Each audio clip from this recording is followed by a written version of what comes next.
gusikura inzu rero ngo bajisha imbangabano arizo misego canke imikingo hama bagashinga imbariro mu gitumbutumbu bakaranda bakabijisha n'imihotora ishinze. Ivyo rero ni bikorwa bikorwa inyuma yo kubaka, aho nko mu mugamba mu ivyo gusikura mu nzugi bagiriza imigano hama bagahoma n'ingwa yera, maze mu kimiroho ngo bakoresha imibebe, imihombo n'inkorogoto, hama bakoresha inkorogoto rero bagasobekeranya izera basize ingwa yera canke ngo izisize ni izidize mu rushanga.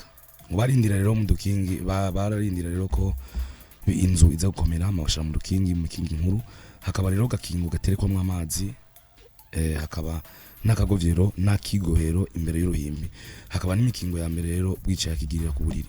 Aho rero tumva uruhimbi rwavuzwe, mbega uruhimbi ni iki? Ngo uruhimbi ubwa mbere ho bavuga ko rujishwa mu biti bitonoye vyerade, ngo barugira ruto ruto rero hama bakaruheta. Igihe rero bikiri biti bisa niho ruba gwitwa igiserama, gwitwa kandi rero uruhimbi iyo rugiye kikigara kirupfuka arico nyene kwita uruhimbi.